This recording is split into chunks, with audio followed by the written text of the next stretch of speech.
on.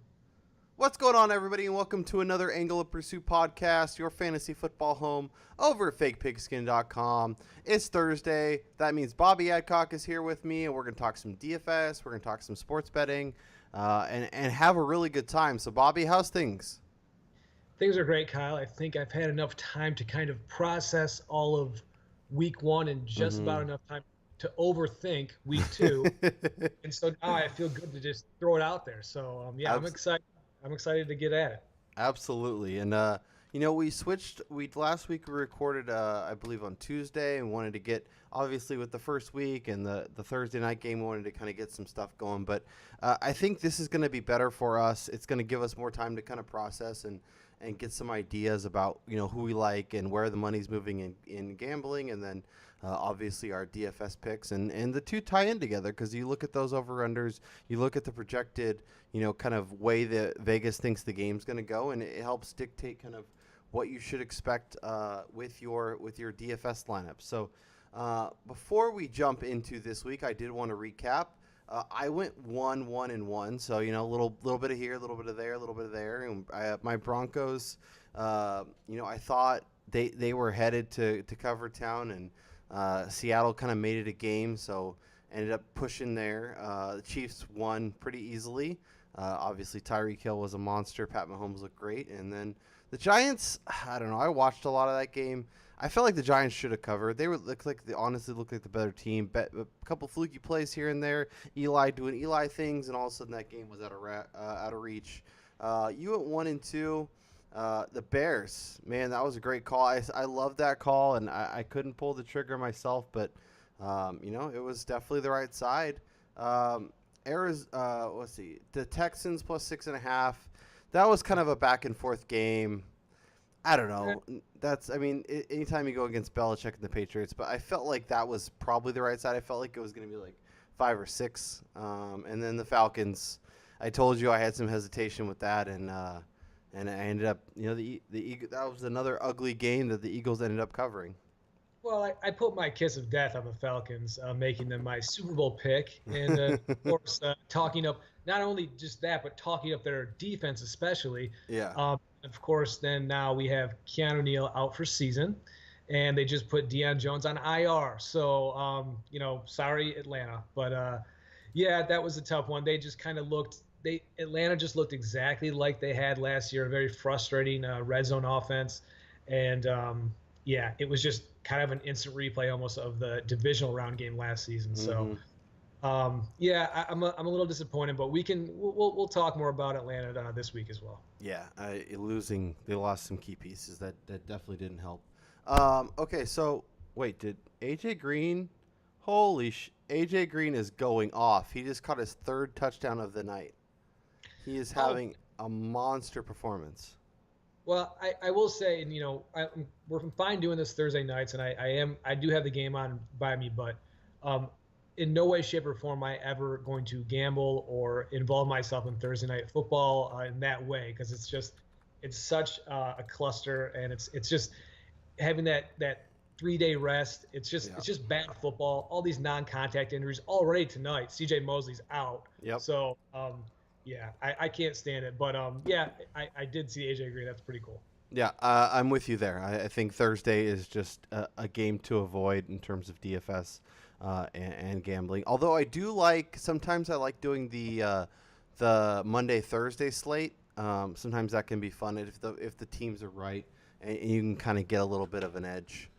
But let's look at our picks for Week 2 of the NFL season. And, Bobby, I'll let you go first. Hit me with your first pick.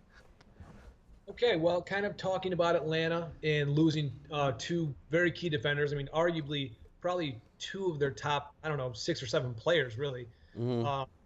They're going up against Carolina. They're still favored by 5.5 at home. Now, I understand Carolina has a rough history playing in Atlanta in the recent years, and that Atlanta is going to be on fire at home. They're coming out, they're 0-1, right? You can't start 0-2. So I understand that, but I think losing those two guys is going to be just really tough on their defense. And I think that's a divisional matchup where these teams know each other really well. Carolina's they play very physical.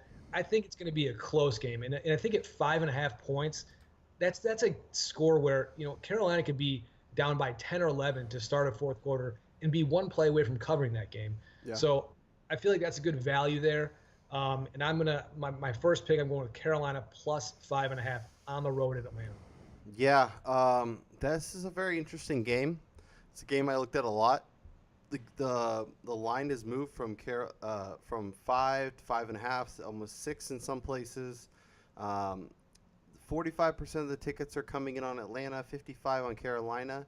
But if you look at where the money is coming in, 75% of the money is coming in on Atlanta, 25% is on Carolina.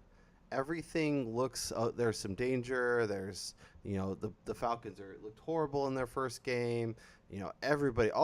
Carolina, give me the Falcons. I will gladly take the Falcons, and I think they win by more than a touchdown based upon the numbers. But it's definitely going to be a game, and I could totally see Christian McCaffrey breaking one off or getting a little screen pass, and all of a sudden they're headed to cover town. So. I see where your head's at, but the numbers tell me otherwise, and I'm going to fade you on this one. That's fine, but those two guys, too, who's responsible for Christian McCaffrey, right? Yeah. Be strong safety and Deion Jones. So I that's a big reason for it. So, I understand. I know the history there and the way the money's going, so I see where you're at. Yeah, and the loss of Greg Olsen I think is interesting, and we'll talk about that when we get to our DFS picks. So my first play is I'm on the Washington Redskins -6. I like them a lot in this spot. They're coming home. They're facing a Colts team that, yes, it's great having Andrew Luck back, but that team still isn't very good. The defense is a problem. I think Washington's definitely vastly improved. I think having Alex Smith is just old reliable. The offensive line is much improved. Adrian Peterson, I don't expect to be kind of what we saw in week 1 every single week, but I feel like this is another spot where he could be super reliable, get a lot of work. This is a game where Washington is up, and I think they play well. I think their defense is solid, and I think they cruise to a touchdown plus victory this week.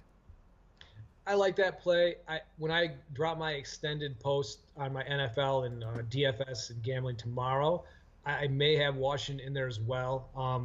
What they've been able to do with Deron Payne, their first-round pick, next to Jonathan Allen on the D-line, both Alabama boys. Mm-hmm. They were very impressive against David Johnson last week.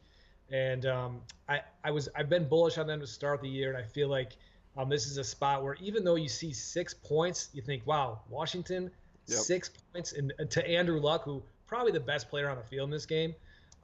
It's a little bit scary, but as long as Adrian Peterson and Jordan Reed are healthy, hey, the season-long outlook might not be great, but as long as those two guys are healthy, yep, I like this offense. I like the weapons they have with Chris Thompson too and Jamison Crowder. So I like that play. I'm going to stick by Washington as well, and I agree with you there. Yeah, and make sure you guys are heading to fakepigskin.com. Bobby obviously has a DFS gambling article that goes up each and every week. Me and Aaron Marcotti are doing our NFL pick six-pack. We're each picking 3 games, so there's even more picks, even more content for you guys to check out. So head to Fake Pigskin, and the best part, it's all completely free. So make sure you're on fakepigskin.com each and every day. We also have FanDuel picks for those that are a little more FanDuel based. Most of our picks kind of tend to lean DraftKings on this show. All right, Bobby, give me your second pick. I will do that, and before I do that, I want to make sure that everyone knows I was 1-2 on here, but in my column I ended up with 2 wins, so I got to 3-2 on the week. So there you go. I want to make sure I'm not a complete loser. So we'll get to my second pick, and this is kind of getting a little bit cheeky here, but I'm going to say the Bucks +3. And I know, last week I don't expect them to come out and score 48 points. That's never going to happen again. But I think there's a reasonable case to be made for this offense as a whole being relatively potent and high scoring the rest of the year. The reason I say that is last year, Ryan Fitzpatrick was only with this group healthy only in 2 starts, and they were played relatively well. And I think with Mike Evans healthy, Deshaun Jackson healthy, 2 second-year guys, and Chris Godwin, who I talked about a lot last week, who I like a lot, and O.J. Howard, second-year guy, and very nice complementary pieces with Cameron Brate and Chris Humphries. This can be a good group. Not a good group, a very good group. It's talent-wise, very, very high and very deep. So I think with competent play from Fitzpatrick, I don't see why this isn't a reasonable thing that they can be week to week a potent offense, and I think that can continue. So I'm gonna continue to ride them. I'm thinking they're catching Philadelphia at a good time as well, where they're a little bit. They won last week, but they're a little bit out of sync still. Foles is not. He's not the lightning in the bottle Foles that we saw last year in the playoffs. Mm-hmm. So I think they're catching them at the right time, and I'm gonna stick with Tampa. I think their offense gets it done again. Yeah, I kind of like that pick, especially at home. Like, I think this is a game they could probably win. Offense has improved. The defense is solid. This team is health is huge for them. When they're completely healthy, they look like a good team and a playoff caliber team. Just often injuries and poor play from Jameis Winston kind of derail what they can do. But yeah, as long as they have their offense healthy and Fitzmagic looks somewhat competent, I think this is a great spot for Tampa Bay, and I like that call quite a bit.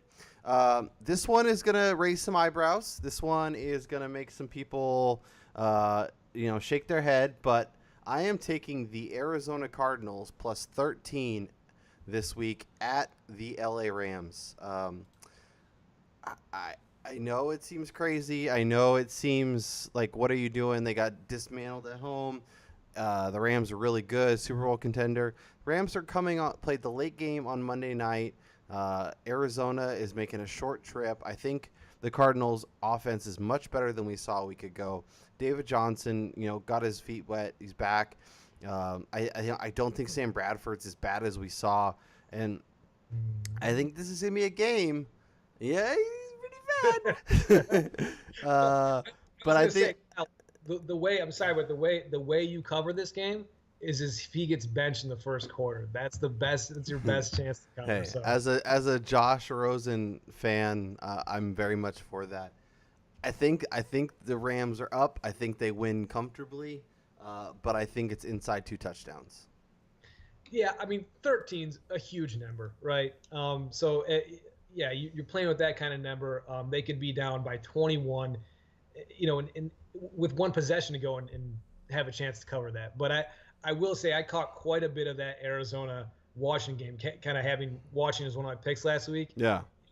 Wowzers, is Bradford just – I mean, I still don't get the fascination with him and why people keep bringing him in as this starting quarterback. But I mean, he looked terrible. So I really think, again, I think I thought Josh Rosen going to be in that game in the third quarter after the pick was really bad. So I do think I would not be surprised to see Rosen in this game, and I think that would bode very well for your 13 points. So we'll see. But I can't I can't agree with you on that one. The Rams I feel like they had probably 5 or 6, 7 games where they won by 16 or more last week. Yeah. So I don't know, but it's a lot of points and it's the NFL. So yeah.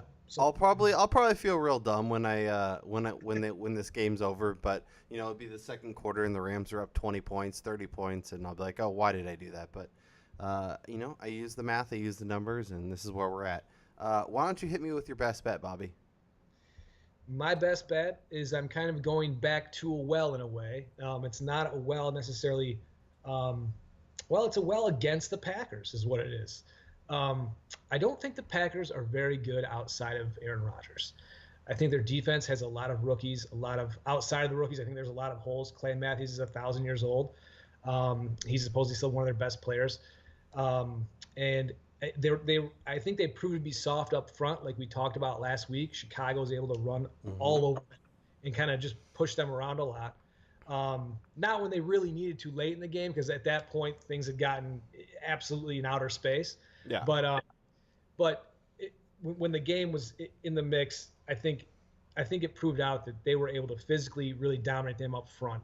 And coming in with Minnesota this week, you have a very similar team, but it's actually a little bit better than Chicago, right? Their defense can get after the quarterback even better. Well, now they have Khalil Mack, maybe that's debatable, but but still, you have a very veteran, loaded with talent D-line, Everson Griffin, linebacking core is huge there. So I think they're going to be able to get after Aaron Rodgers, who's obviously not 100% if he plays. Yeah. So right now, I think the line is around a pick, let's say, because they're or off the board.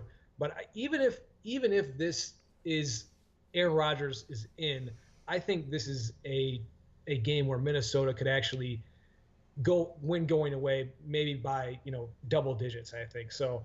I like the Vikings a lot here.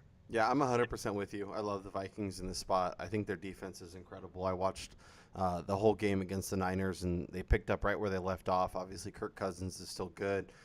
When we talk DFS, I'm all in on Dalvin Cook this week. I think he's going to feast.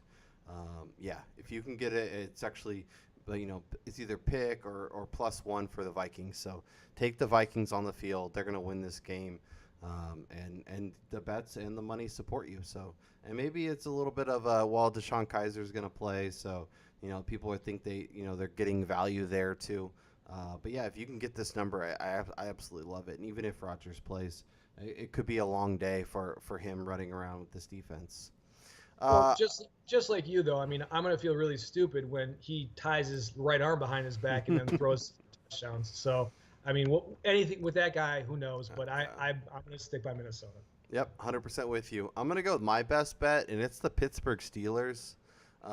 They were up 2 touchdowns and looking pretty comfortable last week before it got real ugly at the end, and then obviously the weather and the overtime, and ended up in a tie with the Browns. But I like Pittsburgh. I like Big Ben at home. He's a significantly better player. I think he'll avoid some of those bad turnovers that kind of cost them the game a week ago.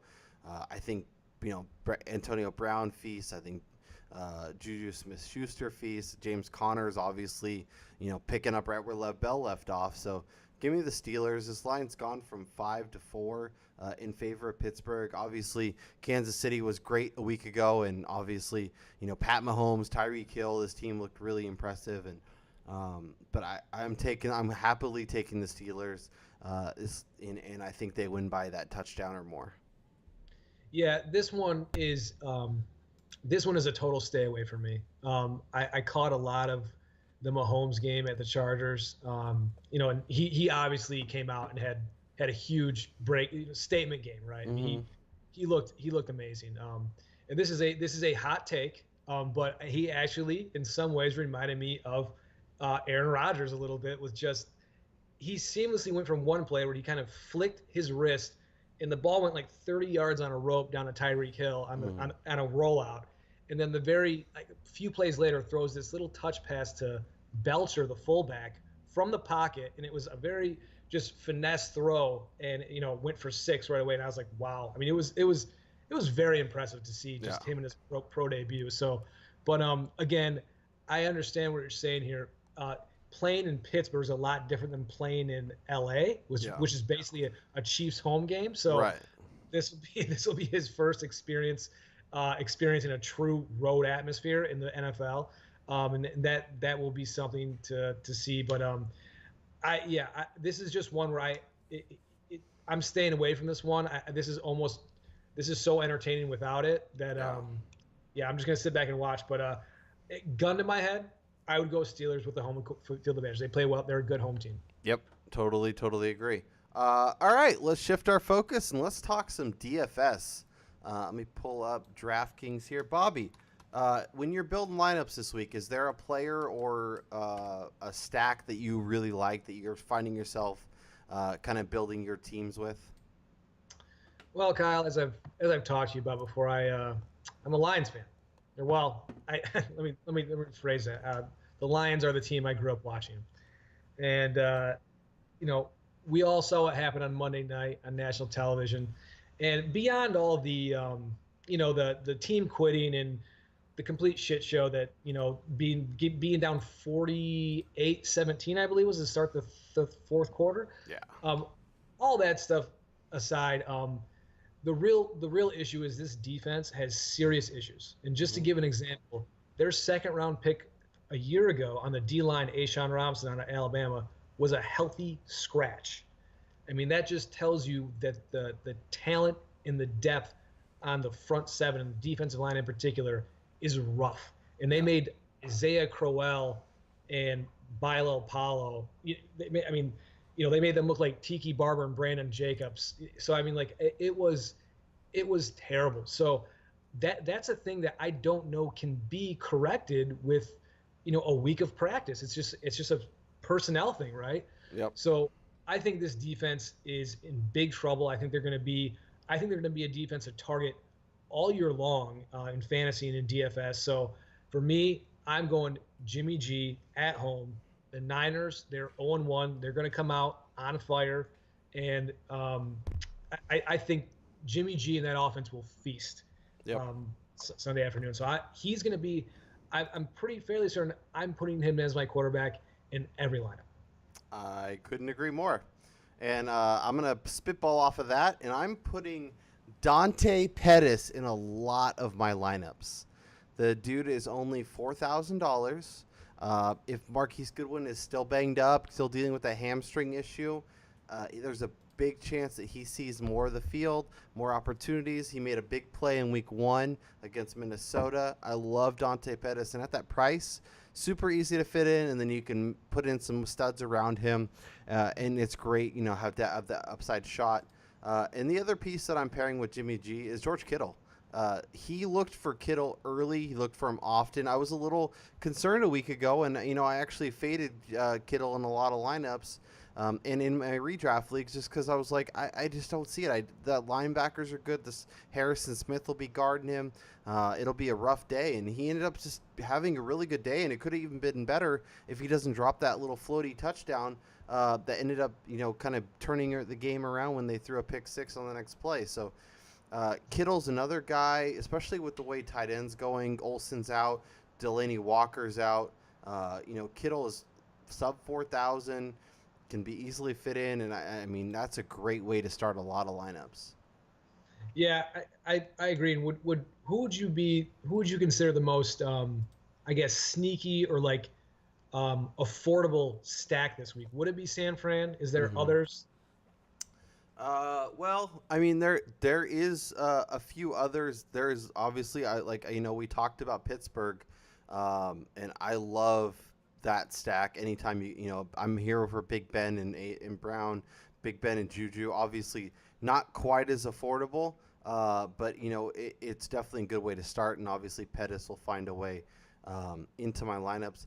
I kind of like the Browns, and I think they can do, obviously not what Ryan Fitzpatrick did a week ago, but Tyrod Taylor and Josh Gordon, I think is a nice way to look, and a lot more affordable than some of the other lineup stacks. Yeah, I like that. I think this is a big punt play too. What's kind of interesting is I'm sure you probably caught a little bit of that Browns game. Myles Garrett looked great. And I think he's a guy who could disrupt any team he goes against and disrupt their passing game. So, I mean, the Browns, their defense, I think was $2,100 this week. Yeah.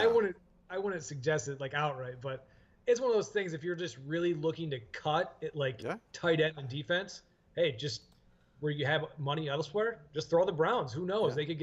He could get a strip sack and then fumble to the house easily. So yeah, if you're in GPPs, you're looking for that tournament defense. I think they're a great option. Denzel Ward had 2 picks last week. Myles Garrett, they have some serious talent. I know it's scary to pick against Drew Brees in that dome, but this could be a spot where all of a sudden the Browns pop up. And I'm not saying use them in cash. I'm not saying stack all your teams with them. But if you want to have a little piece of different, be a little different and have some fun in GPPs and stack your lineups elsewhere, I don't think it's the end of the world to do that. Yeah, all it takes is a 1 or 2 plays for them to have 10, 15 points. Yep, exactly. And at 2,100, that's free money. I did want to mention DeAndre Hopkins is going to be in a lot of my lineups. The Titans secondary is doo-doo.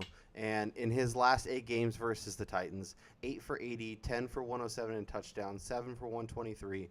There was a 1 for 4 in there that kind of skews things, but 7 for 117 and touchdown, 8 for 94 and touchdown, 9 for 238 and 2 touchdowns, 5 for 95. Hopkins is going to feast.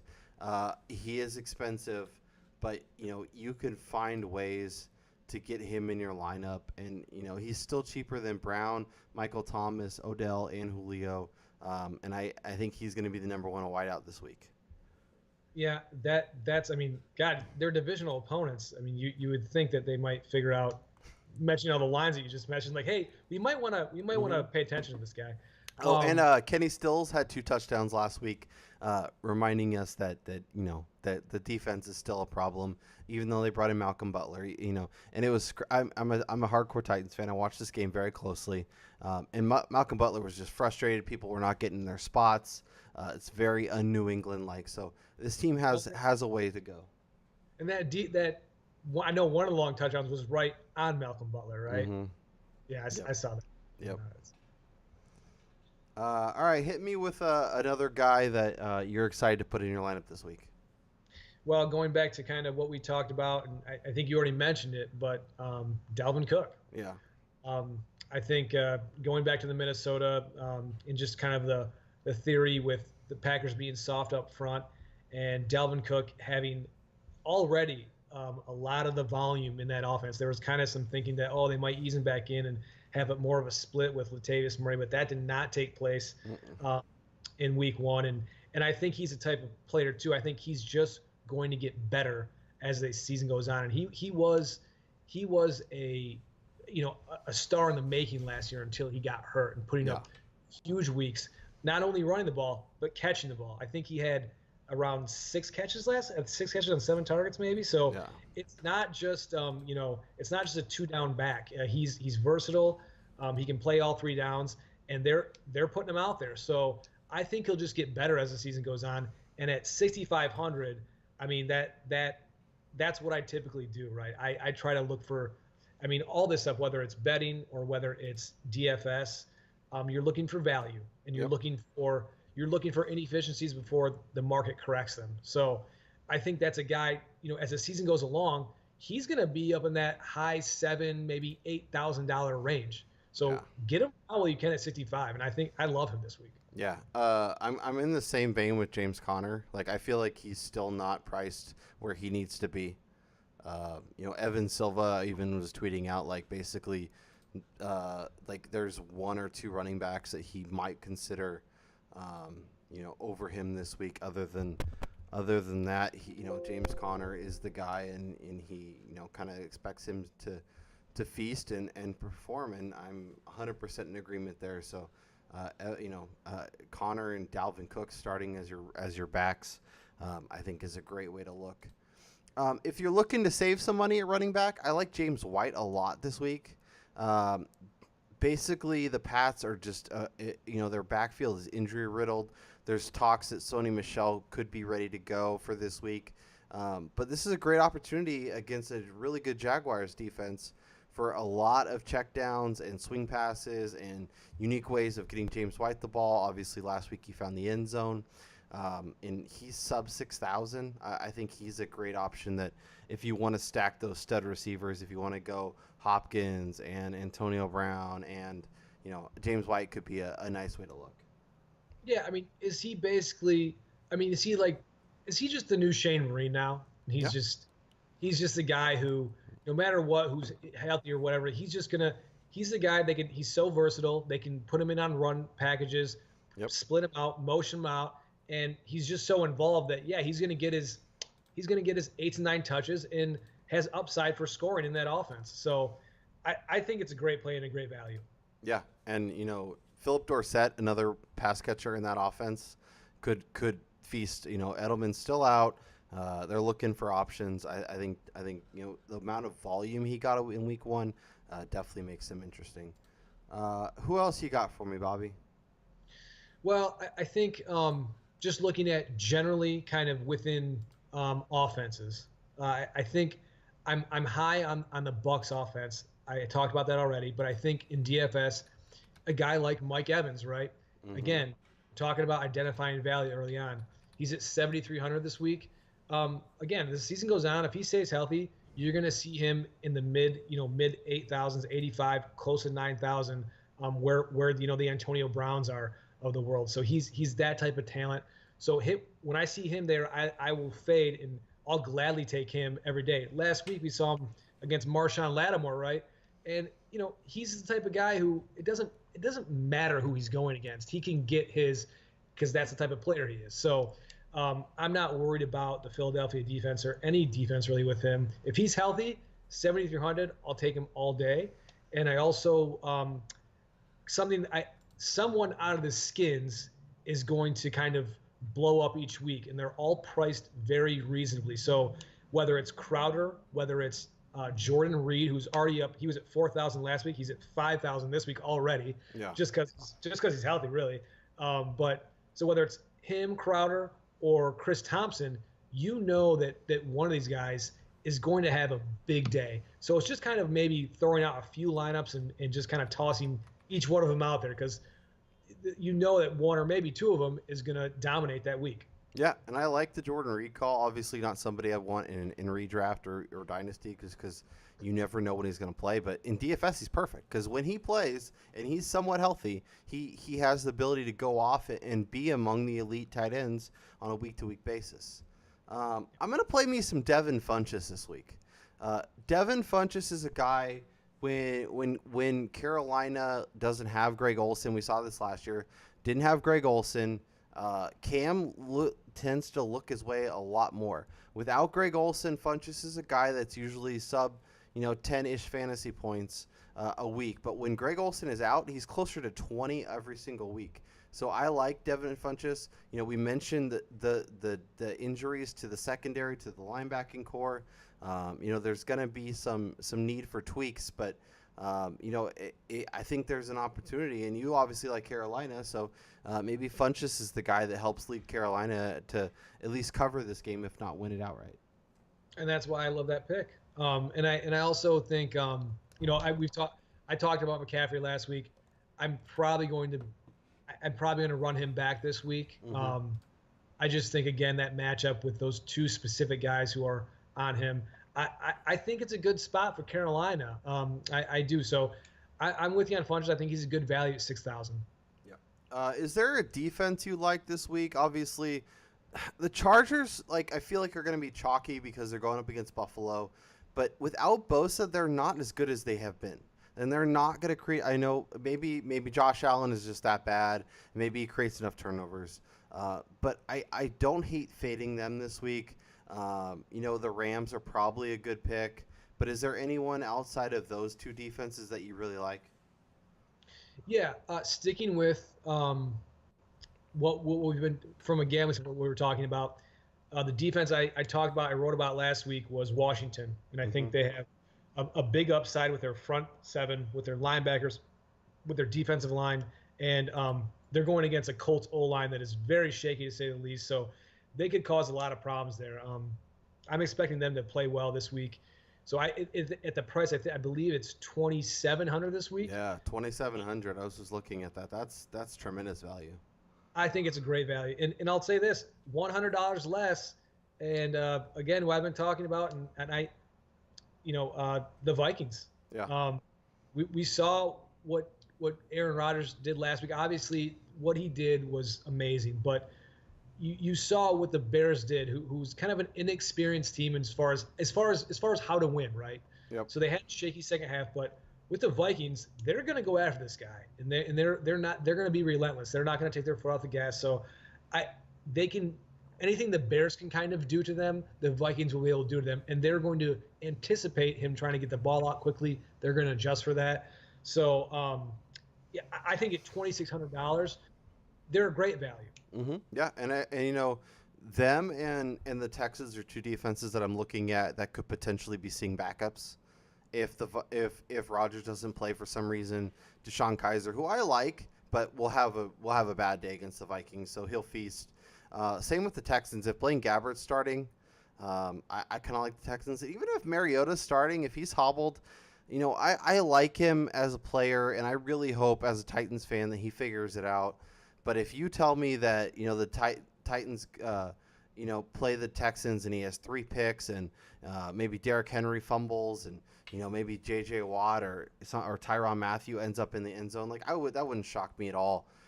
So at 2,600, I like the Texans a lot this week as well. Yeah, I think that's a good play and a good price. Really quickly though, for Tennessee, you're a Tennessee fan, right? Yeah. What's the is it Jonnu Smith? Is that Jonnu? Mm-hmm. What's If you're looking to save a tight end, Jonnu Smith is a great option. He's super cheap, and he is extremely talented. Last year, there was times where Delaney and him would share the field, and they would run unique plays to get him the ball. I'm looking. He's 3,100.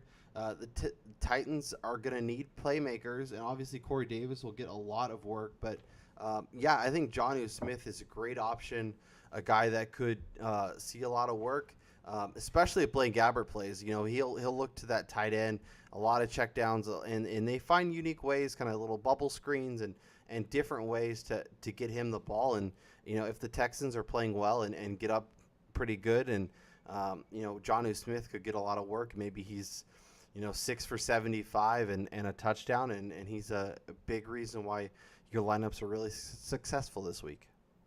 Yeah, and I know Mariota loved Walker as a target. Yep. So I don't know a lot about Smith, so I know he's a high draft pick, but yep. I wanted to see, he's a great price this week. So I think who was the tight end last week who everyone was on? Was there a cheaper tight end that kind of blew up a little bit? Well, I know we were both on Seals Jones and ASJ, and by the way, Seals Jones, I'm kind of back on this week.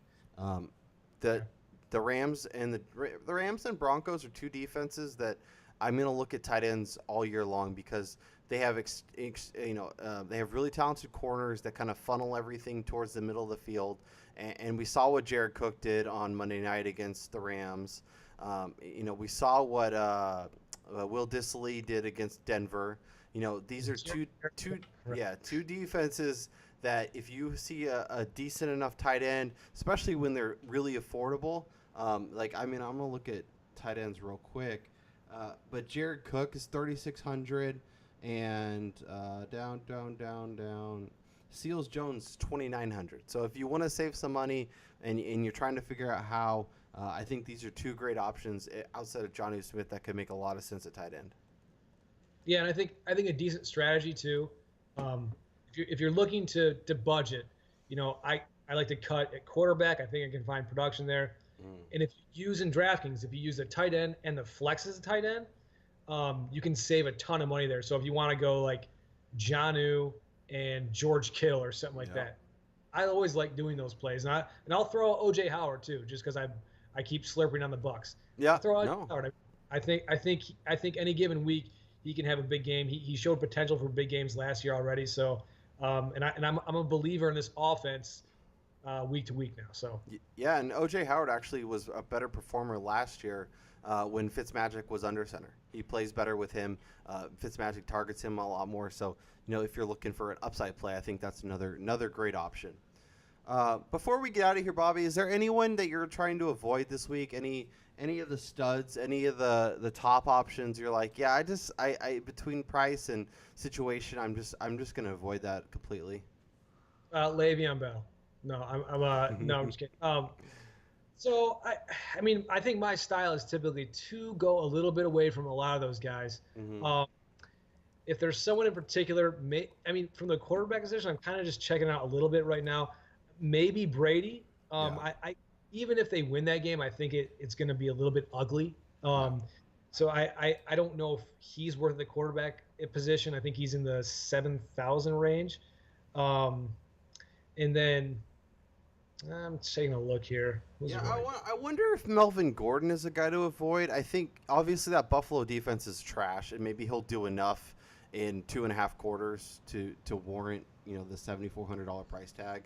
But I'd almost rather play Austin Eckler this week, who I think will be involved and could over the second half kind of run the show.